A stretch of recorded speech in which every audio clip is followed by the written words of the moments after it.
भागलपुर के सबौर थाना क्षेत्र के परघड़ी गांव में एक महिला का शव अपने घर से 300 मीटर दूर एक कुएं में मिलने से इलाके में सनसनी फैल गई। मृतक महिला की पहचान परघड़ी निवासी अमन राज की पत्नी पूनम देवी के रूप में हुई है। मृतक महिला की मां उर्मिला देवी और उसके पुत्र ने कहा कि मेरी पुत्री को इसके पति, सास और ससुर ने जहर खिलाकर कुएं में फेंक दिया है। शादी के 10 वर्षों से हमारी पुत्री को ससुराल वालों के द्वारा प्रताड़ित किया जा रहा था। वो ससुराल में कभी खुश नहीं रही। घटना की जानकारी मिलते ही सबौर थाना अध्यक्ष पवन सिंह अपने दल बल के साथ घटनास्थल पर पहुंचकर लाश को अपने कब्जे में लेकर पोस्टमार्टम के लिए भागलपुर भेजकर मामले की छानबीन में जुट गए। लड़ाई झगड़ा करेला 10 साल से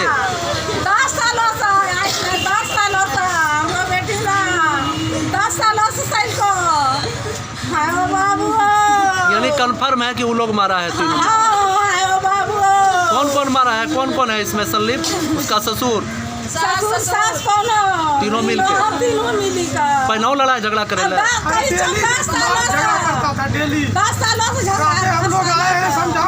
आपकी कौन मृतका जो है कौन है? बोलिए ना। पहले भी लड़ाई झगड़ा होता था? डेली लड़ाई झगड़ा होता था। ऐसा पता चला है कि पंचायती भी हुआ था कल। हम लोग समझाए हैं रात में 3 घंटा जाके। और 3 घंटा समझाया? हम लोग के आने के बाद सब उसको गाली दिया है आधा घंटा तक। देख लिए तुम्हारे खानदान को ये वो। उसके बाद जहर खिला के कोई हम गिरा दिया। घटना घटा पहले से कुछ झगड़ा झंझट हुआ था, समझा बुझा के अभी हम कार्तिक आसीन या कार्तिक में आए हैं। बिल्कुल कहा कि नहीं ठीक चलेगा, और क्या कहते हैं माँ बाप से अलग हो गया है, फर्क हो गया है। उसके बाद भी ये कैसे काल की परसों मारपीट हुआ है। मारपीट के बाद मेरा भतीजा सब 11 बजे समझा बुझा के गया, कोई दिक्कत नहीं बुझाया। हमको लगता है कहा कि अभी से मारना छोड़ दीजिए। हम लोग 7-8 साल से बर्दाश्त करते करते अब की धमसाया होगा कि केस कर देंगे, अब मारोगे मेरे बहन को। तो घटना घटी है ये कि रात में परघड़ी गांव के अंदर में पॉइजन खिला के और कुआं के अंदर में उसका पति और उसका ससुर सास मिलके कुआं में के अंदर में फेंक दिया है रात के अंदर और मार के। और ये अब घटना से बचने के लिए कि आत्महत्या करे, तो इसके बचने के लिए इन्होंने ये बोला है कि इन्होंने आत्महत्या किया है। मतलब उसका पति का क्या नाम है? पति का नाम अमन कुमार है। ससुर का नाम? पति का नाम आनंद कुमार है और ससुर का नाम गणपत मंडल है। सास का तो नाम हम नहीं बता सकते हैं। मतलब तीनों मिल के मार दिया? तीनों मिल के मारा है। इसके पीछे क्या कारण हो सकता है? इसके पीछे उसको बार बार सताता था तीनों मिलके, तो थोड़ा दिमाग साइड से थोड़ा सा कमजोर थी, तो इसको देखना नहीं चाहती थी तीनों पहले से। तो रांची से उसका इलाज चलता था। उसका पति इलाज भी कराता था, ऐसा बात नहीं है, लेकिन तीनों मिलकर उसको प्रेशराइज हर वक्त करते रहता था। भागलपुर सनहौला थाना क्षेत्र के घोगा मुख्य मार्ग NH 84 के फाजिलपुर के पास अज्ञात ट्रक की चपेट में आने से 55 वर्षीय धर्मदेव मंडल की मौत घटनास्थल पर ही हो गई। वहीं घटना की सूचना मिलने पर परिजन और ग्रामीण आक्रोशित हो गए और NH 84 को 3 घंटे तक जाम कर जमकर बवाल काटा। घटना की सूचना मिलने पर सनहौला पुलिस मौके पर पहुंची और आक्रोशित लोगों को कड़ी मशक्कत के बाद उचित सरकारी मुआवजा दिलाए जाने का भरोसा दिलाकर शांत कराया। भागलपुर के सैंडिस कंपाउंड मैदान में आयोजित भागलपुर क्रिकेट लीग के खिताब पर बूढ़ानाथ टाइगर की टीम ने चंपानगर वॉरियर्स की टीम को 53 रनों से हराकर अपना कब्जा जमा लिया। बूढ़ानाथ टाइगर्स के कप्तान सचिन ने लेदर बॉल 2020 फाइनल मुकाबले में टॉस जीतकर पहले बल्लेबाजी करने का निर्णय लिया और निर्धारित 20 ओवर की समाप्ति पर 5 विकेट के नुकसान पर कुल 181 रन बनाए। कप्तान सचिन ने ताबड़तोड़ नाबाद 62 रनों की पारी खेली, जबकि अनुभव ने आकर्षक 51 रन बनाए। 182 रनों के लक्ष्य का पीछा करने उतरी चंपानगर वॉरियर्स की टीम 19वें ओवर में 128 रन पर सिमट गई। चंपानगर वॉरियर्स की ओर से सबसे ज्यादा सूर्यवंशम ने 49 रनों का योगदान दिया। सचिन ने विपक्षी टीम के 4 महत्वपूर्ण विकेट भी झटके। सचिन को हरफनमौला प्रदर्शन के लिए मैन ऑफ द मैच और मैन ऑफ द सीरीज के पुरस्कार से नवाजा गया। विजेता और उपविजेता टीम को डॉक्टर आनंद मिश्रा, कमल जायसवाल, समाजसेवी विजय कुमार यादव, भाजपा नेता बंटी यादव, प्रदीप कुमार, शब्बीर मुखर्जी, सादिक हसन सहित आगंतुक अतिथियों के द्वारा चमचमाती ट्रॉफी और मोमेंटो देकर सम्मानित किया गया। समाजसेवी विजय कुमार यादव द्वारा आयोजित भागलपुर क्रिकेट के फाइनल मुकाबले में विशिष्ट अतिथि के रूप में IPL खिलाड़ी कनिष्ठ सेठ मौजूद थे, जो कोलकाता नाइट राइडर्स का प्रतिनिधित्व करते हैं। इस दौरान समाजसेवी विजय कुमार यादव ने युवाओं के सर्वांगीण विकास को लेकर हमेशा इस तरह के आयोजन किए जाने की बात कही। साथ ही युवाओं से नशे से दूर रहने की अपील भी की। जी, हमारे चीफ गेस्ट में जो आज आए हुए थे, हमारे जो है चेन्नई सुपर किंग्स के एक प्लेयर रह चुके थे 2018 में, अभी तत्काल वो KKR की तरफ से खेल रहे हैं और इंडिया टीम में मतलब वर्ल्ड कप में उनका सिलेक्शन हुआ था और किसी कारणवश वो नहीं जा पाए थे और उनका नाम है कनिष्ठ सेठ, जो कि बहुत ही बेहतरीन ऑलराउंडर खिलाड़ी है। वो हमारे चीफ गेस्ट में आज आए हुए हैं। युवाओं को यही कहना चाह रहे हैं कि युवा जो है इस खेल के प्रति जो है थोड़ा जागृत हुए, खेल किस तरह से खेला जाता है उसमें जो है लोग आगे बढ़े और जो आज युवा नशा की तरफ भाग रहे हैं, नशा छोड़ के इस खेल में जो आए, पढ़ाई और खेल, शिक्षा और खेल ही ये दो चीज़ है जो कि युवाओं को जो है प्रेरित करके आगे बढ़ा सकता है। आज आपका जन्मदिन है, क्या कहेंगे? जी, आज मेरा जन्मदिन भी है। इस जन्मदिन पे जो है सभी लोगों ने मुझे शुभकामना दी है, उन सबको मैं तहे दिल से धन्यवाद करता हूं जिन्होंने मुझे शुभकामना दी है। वहीं IPL खिलाड़ी कनिष्ठ सेठ ने इतने अच्छे आयोजन को लेकर आयोजन समिति को बधाई देते हुए युवाओं के उज्जवल भविष्य की कामना की। इस दौरान सैंडिस कंपाउंड मैदान में समाजसेवी विजय कुमार यादव का जन्मदिवस भी केक काट कर मनाया गया। भागलपुर फर्स्ट टाइम है, यहाँ के लोग हॉस्पिटैलिटी बहुत अच्छा लगा। जैसे सबसे बड़ी बात है भागलपुर एसोसिएशन ने जो एफर्ट दिया है टूर्नामेंट के लिए, और सबसे बड़ी बात है यहाँ पे प्लेयर को सपोर्ट मिल रहा है। विजय सर का, मैनेजमेंट का, सबका सपोर्ट मिल रहा है। इतना बड़ा टूर्नामेंट इतने अच्छे से विकेट रेडी करना है, इतना अच्छा टूर्नामेंट करना है, एक पॉजिटिव साइन भी तो आने वाले टाइम के लिए भागलपुर बिहार के लिए आने वाला है। आप वहाँ भी खेले, यहाँ देखे खेल कैसा, क्या लगा कि खेल हर जगह एक है, बस जो जितना मेहनत करता है वही उतना ऊपर।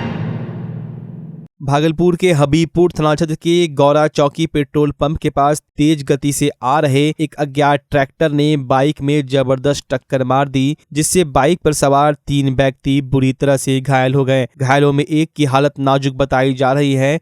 घटना की सूचना मिलते ही मौके पर हबीबपुर इंस्पेक्टर कृपा सागर एवं कजरेली थाना प्रभारी नवनीश कुमार मौके पर पहुंचे और तीनों घायलों को आनन फानन में इलाज के लिए भागलपुर के मायागंज अस्पताल में भर्ती कराया। घटना के बारे में बताया जा रहा है कि रामपुर खुर्द के रहने वाले पुरुषोत्तम कुमार अपने साले धनंजय कुमार और दीपक कुमार के साथ शादी समारोह में शामिल होने कजरेली की ओर जा रहे थे। इसी दौरान गौरा चौकी के समीप तेज गति से आ रहे अनियंत्रित ट्रैक्टर ने बाइक में टक्कर मार दी, जिससे तीनों गंभीर रूप से घायल हो गए। वहीं पुलिस पूरे मामले की छानबीन में जुट गई है। भागलपुर के कांग्रेस भवन में एक दिवसीय कार्यक्रम का आयोजन किया गया, जिसमें भागलपुर जिला के निर्वाची पदाधिकारी, उत्तर प्रदेश के पूर्व कांग्रेस प्रत्याशी जितेंद्र पांडे और बिहार की नेत्री रीता सिंह के साथ साथ कांग्रेस विधायक दल के नेता अजीत शर्मा ने कार्यक्रम में हिस्सा लिया। कार्यक्रम के दौरान जिले के कांग्रेसी कार्यकर्ताओं ने अपनी अपनी बातें रखी। वहीं विधायक दल के नेता अजीत शर्मा ने राजद के द्वारा आज हो रहे महागठबंधन प्रतिनिधि सम्मेलन में कांग्रेस को अलग थलग कर देने के सवाल पर उन्होंने कहा कि राजद को लग रहा है कि वो काफी मजबूत हो गई है और उसने कांग्रेस को न्योता तक नहीं दिया। वहीं पोस्टर में भी राहुल गांधी और सोनिया गांधी की तस्वीर नहीं लगाई गई। उनका कहना है कि राजद महागठबंधन से कांग्रेस को अलग मान रही है। वहीं उन्होंने कहा कि सारी सूचनाएं केंद्रीय नेतृत्व को दे दी गई है और जल्द ही इस पर फैसला आ जाएगा कि कांग्रेस महागठबंधन में रहेगी या नहीं। हाँ, आज तो आपने देखा है कि आदरणीय तेजस्वी यादव जी जो होर्डिंग्स लगाए पटने में, उसमें कहीं आदरणीय सोनिया गांधी, आदरणीय राहुल गांधी का फोटो नहीं है, पोस्टर्स में नहीं है। जब हम लोगों ने अगला विधानसभा चुनाव लड़ा, जो भी जीते, चाहे राजद जीते, कांग्रेस जीते, माले जीता, CPI, सब लोग मिलजुल के सबके वोटर्स ने वोट करा। और आज जो आप अभी क्या कर रहे हैं, नीतीश जी का 1.5 साल का आप कार्ड पेश करने जा रहे हैं, उसमें आप कांग्रेस को आमंत्रित तक नहीं किए, कहीं हमारे आदरणीय सोनिया गांधी, राहुल जी का फोटो नहीं लगाए। इसलिए अब लगता है कि वो मान के चल रहे हैं कि अकेले ही शक्तिशाली हैं, लेकिन उनको यह पता नहीं है पूरे देश में कांग्रेस ही भारतीय जनता पार्टी से टक्कर लेगी और 2024 में हटाने का काम करेगी। आप सेकुलर हैं, लेकिन आप सिर्फ अपनी बात सोच रहे हैं, बिहार की बात सोच रहे हैं, न कि पूरे देश की बात सोचनी होगी। अगर आपको देश को बचाना है, जिस तरह से महंगाई चरम सीमा पर है, बेरोजगारी का पराकाष्ठा हो गया है, आप सब चीज PSU जो कांग्रेस ने बनाया आजादी के बाद से, वो आप उद्योगपतियों का हाथ बेचने का काम कर रहे हैं। अगर देश को बचाना है तो कांग्रेस से आप आना पड़ेगा, और जो आप कर रहे हैं वो उचित नहीं है। कांग्रेस को हाईकमान को, आला कमान को इसकी सूचना दे दी गई है, निर्णय का इंतजार है।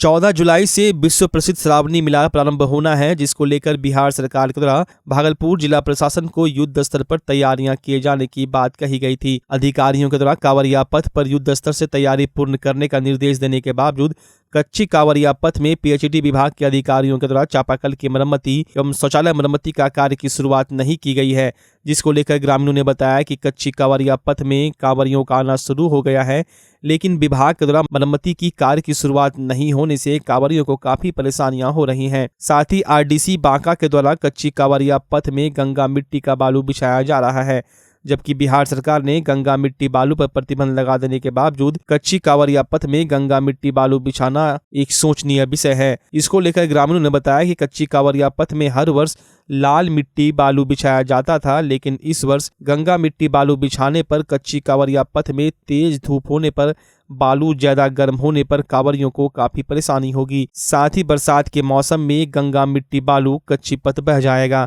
और कांवरियों को चलने में काफी परेशानी होगी।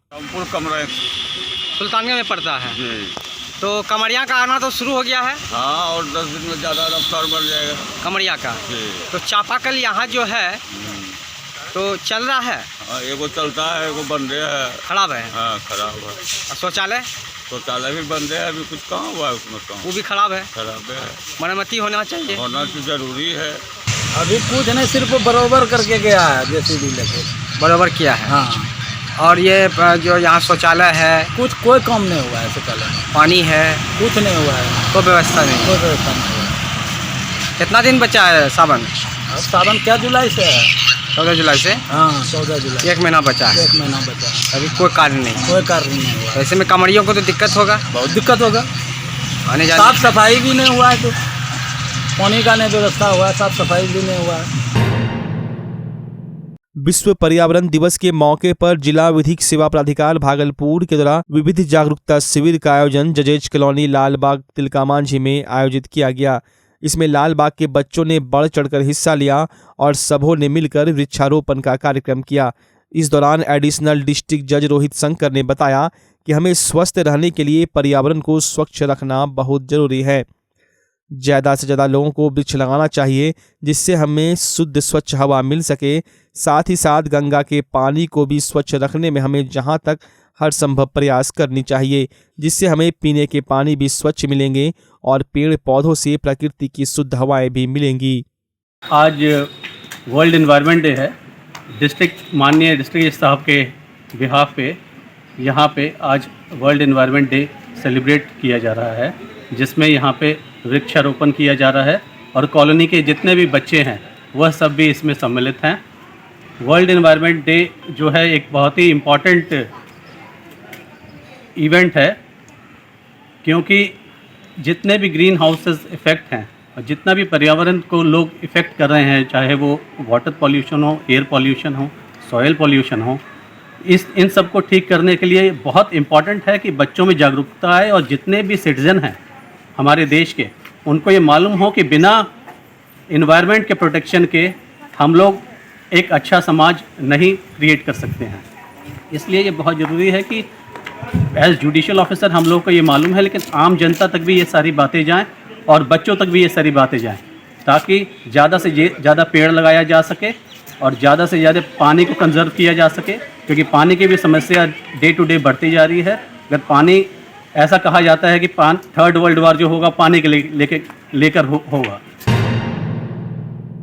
जीवन जागृति सोसाइटी का सर्पदंश जागरूकता अभियान रथ सर्पदंश से बचने के लिए एवं सर्पदंश के उपरांत लोगों की जान कैसे बच सके, इसके अभियान की कहलगांव एवं पीरपैती प्रखंड में शुरुआत हुई, जिसे SDO मधुकांत कुमार एवं प्रखंड विकास पदाधिकारी ने हरी झंडी दिखाकर रवाना किया। संस्था के अध्यक्ष डॉक्टर अजय कुमार सिंह ने बताया कि भारत में सालाना 50,000 से अधिक मौतें सर्पदंश से होती है, जिसमें से अधिकतर को बचाया जा सकता है। यदि वैसे व्यक्ति को झाड़ फूक वाले के पास ले जाने से रोका जाए और जल्द से जल्द अस्पताल पहुंचा दिया जाए। वहीं बटेश्वर स्थान पर डूबकर लगातार हो रही मौत से चिंतित होकर सोसाइटी के लोगों ने घाट का दौरा किया। सोसाइटी ने वहां पर फाइबर का ट्यूब और रस्सी देने का फैसला किया एवं जान बचाने वालों को 500 रुपया पारितोषिक देने का ऐलान किया। इसके अलावा सोसाइटी के द्वारा नवचयनित कहलगांव इकाई के अध्यक्ष नितिन कुमार के साथ कहलगांव एसडीओ को प्रतिवेदन दिया गया और निवेदन किया गया कि शमशान घाट की तरफ निर्जन क्षेत्र स्थित में नहाने को प्रतिबंधित एवं दंडनीय बनाया जाए और निर्देश हेतु सूचना पट्ट लगाया जाए। इसी कड़ी में उनकी टीम के युवा सदस्य आशीष ने, जो एनडीआर से प्रशिक्षित है, ने सीपीआर करके दिखाया और घर के बांस के टुकड़े से किस तरह मिनट में स्ट्रेचर बनाया जाए इसकी जानकारी दी। डॉक्टर सिंह ने कहा कि ग्रामीण चिकित्सकों के सहयोग से सर्पदंश सहायता टास्क फोर्स का गठन किया गया है। इस मुहिम में ग्रामीण चिकित्सक डॉक्टर अजीत मंडल, डॉक्टर मुदस्सिर आलम, प्रदीप कुमार, शिव कुमार मंडल, उमाकांत मंडल। जैसा कि हम लोग सभी अपना जीवन यापन करते हैं, उसमें हमारा शिशु का अस्पताल है और जैसे हम लोग देखते हैं कि अपना कोई रिलेशन होता है, कहीं शादी होता है, कहीं ब्याह होता है तो वहाँ जाते हैं कि नहीं, वहाँ भी जाना, क्योंकि वो हमारी सामाजिक जिम्मेदारी है। उसी तरह से एक चिकित्सक होने के बावजूद जो समाज में कुछ चीज़ें ऐसी हैं जिसकी कमी है, उसको उजागर करना और लोगों को जागरूक करना, ये हमारा कर्तव्य है। और इसीलिए हम छुट्टी के दिन, संडे के दिन अपने अस्पताल में उचित व्यवस्था करके हम निकलते हैं। और जैसा कि आप देख रहे हैं कि ये सड़क सर्पदंश की दुर्घटना होती है, पीरपैती में खास करके दियारा क्षेत्र में बहुत ज़्यादा होती है। लोग झाड़ फूक के चक्कर में समय व्यतीत कर देते हैं। वैसे में हम लोगों ने एक टास्क फोर्स का गठन किया है और ग्रामीण चिकित्सकों की मदद से हम लोग हर एक सर्पदंश को फॉलो कर रहे हैं। एक एक सर्पदंश जिसको भी कहीं कटता है वो सूचना हमें आती है, हमारे संयोजक को आती है, अखिलेश यादव हैं हमारे जिला संयोजक, उनको आती है और हम लोग उसको वहाँ से झाड़ फूक से हटाकर अस्पताल पहुंचाते हैं और वहां भी प्रभारी से हम लोग बात करके उनसे निवेदन करते हैं कि सही और त्वरित उचित कार्रवाई उस पर करें और ताकि जान बच सके। सर लगे हुए हैं, ये हम देख रहे हैं कि सर बैरिकेडिंग वहां करवाया है और बोर्ड भी बन रहा है, लेकिन हम लोगों की भी जिम्मेदारी है सामाजिक संगठन होने के नाते कि हम लोग भी वहाँ जागरूकता का करें और ये सर का हम लोगों को सहयोग मिल रहा है। और इसमें हम सिर्फ निवेदन करेंगे प्रशासन से कि जो सबसे उत्तरी घाट है, जहाँ बालू जैसा समुद्र जैसा दिखता है, दूर दूर तक कोई दुकान नहीं है, उसको पूरी तरह से बंद कर दिया जाए। एक नोटिस बोर्ड डाला जाए कि यहाँ नहाना दंडनीय अपराध है। हम लोग सीसीटीवी भी प्रोवाइड करा सकते हैं सोसाइटी के मार्फत से कि आप सीसीटीवी के कैमरे के नज़र में हैं, तो इस तरह से वहाँ बचाया जा सकता है। और गंगा घाट जहाँ पर है, जहाँ 2 घाट मुख्य जगह पर है, वहाँ हम लोग ट्यूब और रस्सी रखेंगे। और जैसा कि बरारी में पिछले 3 साल से लोग डूबते जरूर हैं, लेकिन हमारे जो तटरक्षक हैं, हमारे जो कुछ हमने उपाय किए हैं दुकानदारों के द्वारा, उसको 500 रुपया पारितोषिक देते हैं। कोई भी आदमी को डूबने से बचाता है, वो यहाँ भी करेंगे। ये हम लोग कर रहे हैं और ये सफलता मिल रही है। भागलपुर से हवाई सेवा प्रारंभ कराने को लेकर कई दलों के राजनेताओं ने भागलपुर वासियों से कई वायदे किए, लेकिन सारे वायदे हवाई हो गए, जिसके बाद अब हवाई जहाज सेवा संघर्ष समिति के लोग भगवान भरोसे हो गए हैं। कभी बूढ़ानाथ मंदिर में हवन करते दिख रहे हैं तो कभी मस्जिदों में इबादत करते दिख रहे हैं। और आज गिरजाघरों में उन लोगों ने प्रार्थना की कि भागलपुर से जल्द हवाई सेवा प्रारंभ हो। हवाई जहाज सेवा संघर्ष समिति के अधिकारियों ने कहा कि सभी दलों के राजनेता फेल हो गए, तब हम लोगों ने भगवान का साथ लेना शुरू किया है। इसके कारण जब हमने धरती के लोगों से मिलने का काम कर लिया तो हम लोगों को लगा कि नहीं, धर्म में हमारी आस्था है और धर्म हमको जोड़ता है, धर्म हमको तोड़ता नहीं है। इसलिए हम लोगों ने मंदिर में हवन के लिए गए, मस्जिद में गए और आज आप देख रहे हैं कि हमने प्रमोद भैया से, डॉक्टर आनंद मिश्रा ने संपर्क किया, मिट्ठू से किया और गिरजाघर में भी आकर चर्च में हमने इनके साथ अनुनय विनय करते हुए आज भागलपुर के लोक हित में, जनता के हित में आज जो आप देख रहे हैं। उसके बाद सांसद साहब के कथनानुसार हम लोग जो धरना तोड़े हैं, धरना मतलब अभी स्थगित किए हैं, तोड़े नहीं हैं, और उसी को लेते हुए जो हमेशा हम लोग मंदिर, मस्जिद, गिरजाघर हर जगह पे जा रहे हैं, हर जगह पे दुआ मांग रहे हैं भगवान से, अल्लाह से, जिस सब से जो कि ये जिस तरह का भी हम लोग का विघ्न बाधा जो आ रहा है ये हवाई जहाज संघर्ष समिति में, और जो भी हम लोग का प्रोसेस आगे बढ़ाना चाहता है और राजनीति की बराबर ये भेंट चढ़ रहा है लगातार 50 सालों से। सेवा संघर्ष समिति है, इनका जो प्रयास है सराहनीय है और ये बहुत ही ज़रूरी है कि अभी के समय में जैसे यहाँ से हवाई यात्रा होना चाहिए, एक हवाई अड्डा होना चाहिए, क्योंकि काफ़ी परेशानी होती है लोगों को और दूर दूर से यहाँ से पटना जाने में भी बहुत तकलीफ़ें होती है। जो ट्रेन की सेवाएं हैं वो सुविधा नहीं दे पाती है, इसलिए जो हम ये सराहनीय प्रयास कहेंगे आप लोगों के लिए जो आप जो कर रहे हैं, तो परमेश्वर की हमारी दुआ रहेगी कि आपका जो ये संघर्ष है, ये जो प्रयास है यथाशीघ्र सफल हो, ऐसा हम दुआ करते हैं, कामना करते हैं, क्योंकि ये लोकहित में है और लोकहित में जितने भी कार्य हों किसी भी द्वारा, किसी के भी संस्था के द्वारा, वो सचमुच में सराहनीय है और इसको परमेश्वर पिता भी निश्चित रूप से हमें अपने आशीष से अभिभूत करेंगे।